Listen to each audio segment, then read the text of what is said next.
Fala, meus queridos, minhas queridas, estão vivos no carnaval?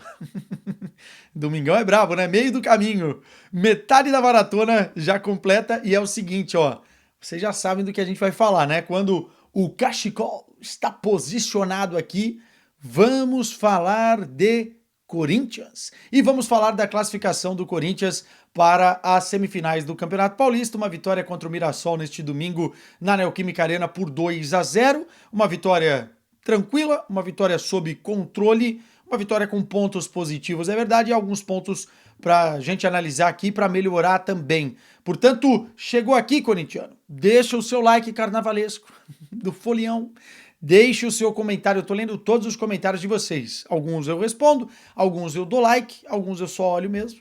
E segue o jogo, segue a vida. Então, deixa os comentários o que vocês acharam da atuação e se inscreve aí no canal para dar aquela grande moral para este humilde youtuber.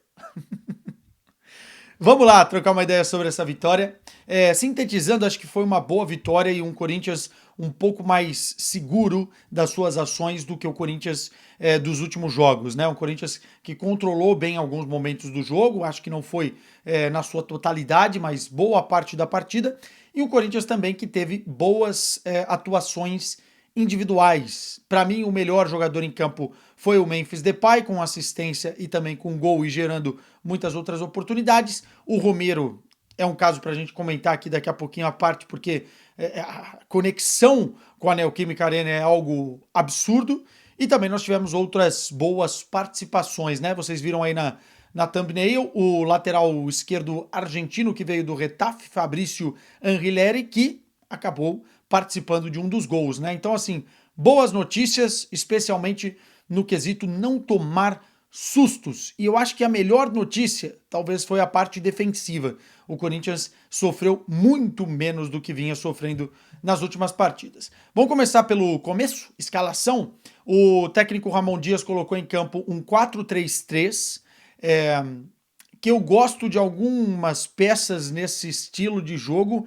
Entretanto, não gosto de alguns posicionamentos, especialmente do Memphis, nessa formatação. E eu já vou explicar por quê. No 4-3-3, ele deixou alguns jogadores no banco de reservas, por exemplo, até para poupar, né?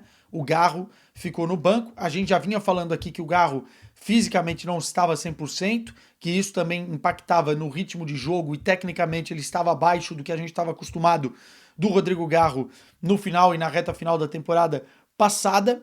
Entretanto, deixou o Garro no banco, deixou outras peças também no banco de reservas e colocou um time meio alternativo. Óbvio, com titulares, mas alternativo, né? O Hugo no gol, linha de 4 com o Mateuzinho na lateral direita e o Bidu na lateral esquerda, e os dois titulares, né? Até agora, porque o argentino muito provavelmente vai brigar por essa vaga na esquerda e não vai demorar muito, não vai demorar muito. Você teve a dupla de zaga diferente, primeiro jogo do Gustavo Henrique no ano, né? Aliás, muito bom o jogo do Gustavo Henrique e do Félix Torres. Eu acho que eles ainda têm alguns defeitos, especialmente o Félix Torres, posicionamento, até mesmo na forma de abordagem de alguns lances, como ele corta ou como ele não consegue sair bem jogando. Mas o Gustavo Henrique foi muito bem e eu acho que foi muito mais segura essa dupla de zaga do que o João Pedro e o André Ramalho nos últimos jogos. Então, portanto, a briga, tá? A briga no setor. Não é que me encanta o Gustavo Henrique como jogador, muito menos o Félix Torres, mas do jeito que todos os zagueiros do Corinthians hoje estão, a gente precisa encontrar uma dupla de zaga titular. O André Ramalho, pelo final da temporada passada, né, desde que ele chegou, sairia na frente, mas fez um começo de ano muito ruim. Os últimos jogos do André Ramalho são ruins e eu acho que é bom você fazer essa rodagem, testar outros caras, porque senão você vai ficar refém de uma dupla de zaga instável, que foi o caso do João Pedro e o André Ramalho. Não estou dizendo que o Félix e o Gustavo ganharam a posição, estou dizendo que eles fizeram um jogo bem seguro perante aquilo que a gente estava vendo e presenciando, né? No meio-campo, 3 homens, nenhum meia armador, mas esse espaço foi ocupado ora por um jogador, ora por outro jogador do setor, e até mesmo os atacantes ocuparam esse espaço do número 10, né? Que não é 10, o número 8, o Garro ali, ou o Coronado. Coronado nem no banco de reservas por conta de uma lesão. E o meio-campo com Martinez, mais centralizado, caindo pela direita o Carrilho e caindo pela esquerda o Bidon. E lá na frente, o Memphis caindo pela esquerda, o Yuri mais centralizado e o Romero pela direita. O que eu gosto dessa formatação no 4-3-3? Você abre espaço para outros jogadores que têm mais essa característica serem explorados, né? Como, por exemplo, o Thales Magno, que não jogou esse jogo, mas se você acostuma o time a ter uma variação de 4-3-3 e o Ramon vem tentando fazer isso nesse início de ano, você pode criar um espaço para o Thales Magno exatamente naquela posição de ponta esquerda. E eu também gostei da ocupação espaço de articulador central, né? Do meio atacante ali, que na teoria, no losango que é feito pelo Ramon Dias, sempre vai ter um cara ali. Nesse esquema, alguém precisa ocupar essa posição. Ora foi o Bidon, ora foi o Carrilho, ora foi o Memphis que saía da esquerda e conseguia fazer esse papel de meio armador, quando o Yuri caía mais para a esquerda e o Romero ficava como atacante pelo lado direito e ficavam simulando, né, ou emulando essa formação no 4-3-3 para o 4-4-2 com o losango no meio, né? Então o Corinthians com uma variação de jogo. O que eu não gosto? Eu não gosto do Memphis encostado na ponta esquerda. Eu acho que o Memphis é um jogador muito interessante na linha de passe e de ser o homem do último passe, jogando à frente da zaga adversária entre as duas linhas, né? Entre linhas, porque eu acho que ele é muito mais útil perto do gol e perto de ser esse cara da assistência final do que propriamente jogando pela esquerda, porque o Memphis não tem um bom 1 contra 1, não é um jogador de velocidade e explosão pelo lado, e fica muito difícil quando você tem o Bidu por ali, que não apoia como deveria apoiar, ou se apoia, também só vem pedrada para o Memphis em vários momentos. Eu acho que o Memphis é um jogador para cair mais por dentro, não gosto dele encostado na esquerda. Tanto que as principais jogadas do Memphis Depay no jogo foi quando ele ocupou essa zona central, né? O corredor central, entre linhas, como se fosse um meia articulador. Ali ele conseguiu acionar os seus companheiros, ali ele conseguiu fazer com que o Corinthians gerasse mais oportunidades. Então eu acho que o caminho não é jogar o Memphis ali na esquerda. Tanto que ele teve que correr para voltar e marcar a lateral do time adversário, né? Isso a gente não pode esperar de um jogador com a qualidade do Memphis. É óbvio que ele tem que dar bote na saída de jogo, tem que fazer o papel de marcação, mas ele voltar praticamente antes da linha do meio-campo para receber essa bola de costas, eu acho ruim. Entretanto, no contexto do jogo, nos primeiros 15 minutos, eu não gostei muito do Corinthians. É verdade que o Mirassol é um time com muita qualidade de jogo, especialmente pelos jogadores que tem no meio-campo, né? São jogadores que a bola não queima no pé e que eles conseguem controlar a partida se quiserem, conseguem também dar ritmo de jogo, conseguem sair de marcação sob pressão. É um time interessante essa equipe do Mirassol. Então a vitória do Corinthians ela é positiva nesse sentido também. Não venceu qualquer time. É um time que vai dar trabalho para muitas equipes na Série A do Campeonato Brasileiro.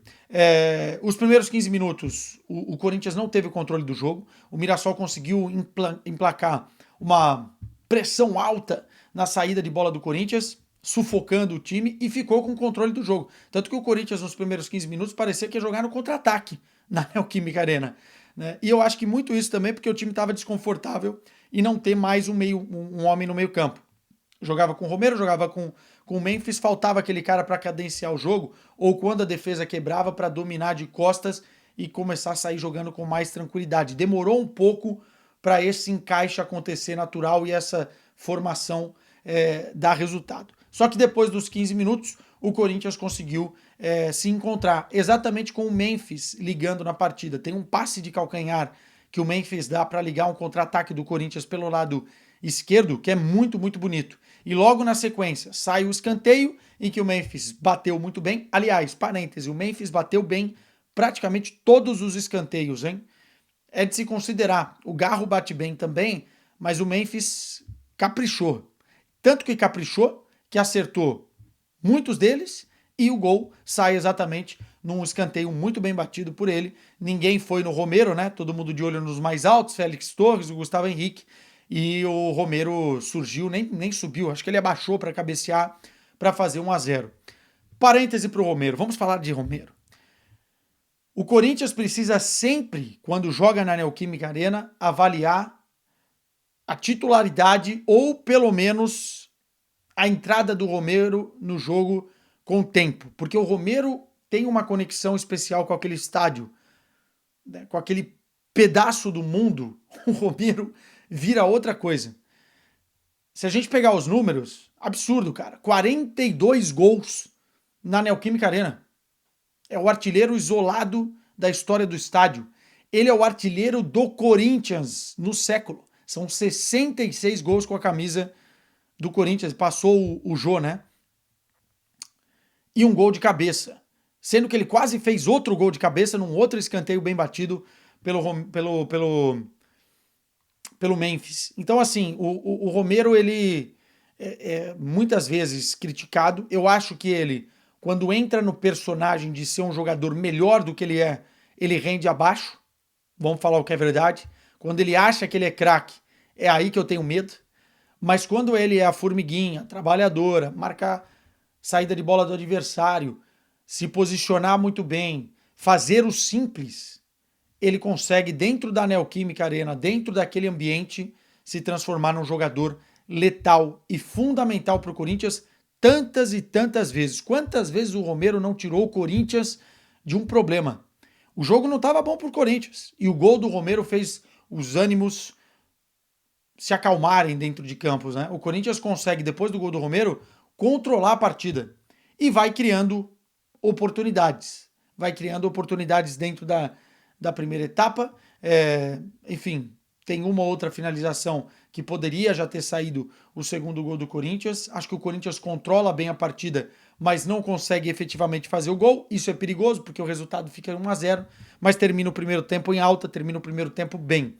Um lance do primeiro tempo que chamou bastante atenção é um lance polêmico, que o jogador do Mirassol até reclama muito na entrevista do intervalo, é a entrada do Carrilho no Cleiton, ou no Reinaldo, enfim, em algum jogador que está ali pela esquerda, né? Primeiro lugar, eu não acho que é uma entrada para vermelho, acho que é uma entrada temerária, mas é uma entrada para cartão amarelo, porque no final das contas ele não entra para matar o jogador, entra para tirar a bola e erra o tempo da bola, mas ao mesmo tempo é uma entrada arriscada. Não acho que o Carrilho precisa dar um carrinho naquela zona de campo da forma que deu. Porque assim, era um processo de construção, de saída de jogo do Mirassol e o carrinho ali não fazia nenhum sentido, o jogador estava de costas, é um carrinho por trás, e se o árbitro, no caso a árbitra, está num dia em que ela tem um critério um pouquinho mais exigente a nível de punição, meu irmão, pode colocar o Corinthians num grande problema. E aí eu acho que o Carrilho não precisa fazer aquilo. Acho que para amarelo, mas correr o risco. E correr risco nunca é uma boa, né? Enfim, na segunda etapa, tem uma finalização do Memphis, que o Muralha faz uma ótima defesa. O Memphis deixa o Yuri numa boa 2 ou 3 vezes. O Yuri perde um gol que o Carrilho estava impedido, acho que o árbitro iria anular, mas é um gol que ele tenta dar de letra e não é para inventar. O cara tá na pré-lista para ir para a seleção brasileira. Faz o simples, Yuri. Faz o simples, cara. Você precisa entender que você não é craque. Você é um bom finalizador e que o Corinthians precisa de ações simples neste momento. Porque estava 1-0, o jogo era perigoso, iria ser anulado o gol caso saísse, mas, pô, bota pra dentro, tentar dar uma letra ali, enfeitar um lance, simplifica, faz o gol. Enfim, e aí, 2 mudanças, tem que dar mérito também pro Ramon Dias, porque ele coloca o Maicon em campo e o Anrileri pela esquerda. E o gol do Corinthians, o segundo, sai exatamente de uma inversão de jogo do Maicon, o Anrileri com muita liberdade vai seguindo, vai caminhando, vai tranquilo por ali, ele olha para a área uma vez, olha para a área outra vez, e ele não dá um cruzamento na área. Ele dá um passe com mel na cabeça do Memphis, que faz o movimento certinho, o Muralha vai mal na abordagem do lance e sai o segundo gol do Corinthians, matou o jogo, 2-0. Ainda teve uma bola do Mirassol, que, enfim, poderia ter pintado o gol, né? Uma bola de cabeça. O Corinthians ainda teve uma outra oportunidade. Gostei muito da entrada do Anguilher em campo. Parêntese aqui. Acho que é um jogador que vai brigar pela posição. Defensivamente ele me parece ser sólido e ofensivamente ele já fez mais que o Hugo, por exemplo, nesse ano, né? Que belo cruzamento, assim, participativo, fez ultrapassagens. É um jogador ainda que vai se inteirar, vai se adaptar à posição, aos seus companheiros, mas é um jogador que chega para ser titular ou para brigar pela sua titularidade junto com o Bidu ali. Eu acho que o Hugo já vai perder muito espaço, porque realmente é um lateral muito, muito limitado em atacar. E o Corinthians precisa, na sua formação, de um cara que faça essa ultrapassagem e que tenha qualidade no cruzamento e no passe, como o Henriler demonstrou ter nessa bola que ele colocou pro Memphis. Vamos falar do Memphis. Cara, o Memphis tomou muita porrada nesses últimos dias. E é óbvio que as cobranças para cima do Memphis elas vão ser sempre muito grandes. Porque ele é o camisa 10 e ele fez questão de ser o camisa 10 pelo valor que ele ganha, porque ele é o craque holandês, o craque do exterior que veio jogar no Brasil, porque ele é um cara extremamente midiático e qualquer coisa que ele fizer vai explodir na mídia. Entretanto, eu acho que o tom de cobrança para cima do Memphis passou do ponto muitas vezes, pelo que eu vi aqui à distância de Portugal durante essa semana. Que o Memphis estava num evento aqui, num evento ali, o problema é dele. Na minha visão, se o cara entrega dentro de campo, se o cara luta dentro de campo, enfim, se o cara vai para o treinamento, se o cara faz os horários certinhos, não tem por que reclamar. O Memphis é esse cara. A torcida não pode esperar que o Memphis vá da casa dele até o CT, do CT para a casa dele, do CT para o estádio. Não, o Memphis é uma bomba midiática. O Memphis vai estar em grandes eventos e vai levar o nome do Corinthians em grandes eventos, né? Enfim, se ele tem amizade com fulano, com ciclano, com Neymar, com... Não interessa. O Memphis precisa corresponder dentro de campo. E nos últimos tempos, ele não estava correspondendo tanto quanto a expectativa que a gente cria, que a gente gera, mas não era um jogador ruim. Se você pegar os números do Memphis na temporada, se eu não estou enganado, são 11 jogos, 5 assistências e 2 gols, 7 participações em gols. Óbvio que precisa de mais, porém está longe de ser ruim. E esse jogo contra o Mirassol, ele foi o grande destaque. Ele foi o grande destaque da classificação para a semifinal do Campeonato Paulista. Ele gerou jogo, ele buscou jogo, ele deu carrinho, ele cobrou escanteios muito bem batidos, ele conseguiu dar assistências e deixar os seus companheiros na boa para fazer o gol. Ele conseguiu ser o camisa 10 do Corinthians porque o Garro não estava dentro da partida. E ele vai ser sempre o cara muito mais da assistência, eu já disse isso aqui, do que propriamente do gol, da finalização, do último toque. E mesmo assim, deu assistência, fez o gol. Eu acho que, independentemente do que a gente projete, a gente tem que analisar o que ele está entregando dentro de campo.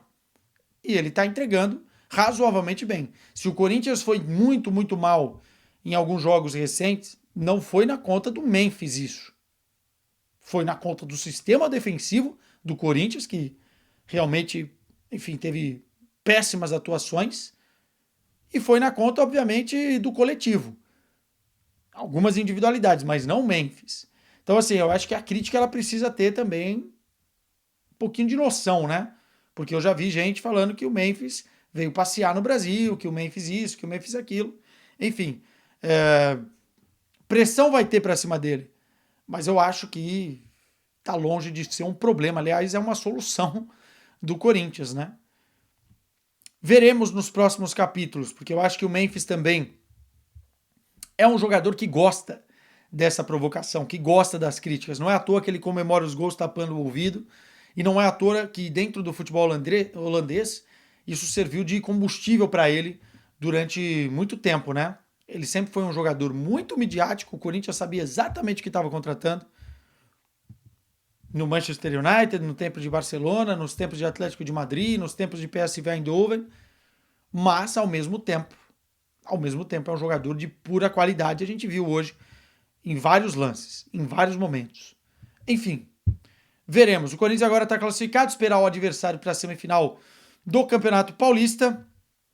Pode pintar o Santos? Pode pintar o Santos. Seria legal ter um Santos no caminho, mas veremos o que acontece. Meus caros, um abraço para vocês. Recado rápido. Gelada nesta segunda-feira de carnaval, tá? Vou gravar lá em Lisboa, porque já parto daqui para o Porto para o jogo entre Benfica e Barcelona na quarta-feira. Amanhã a gente se vê. Beijo para vocês. Juízo! Ou não. Tchau.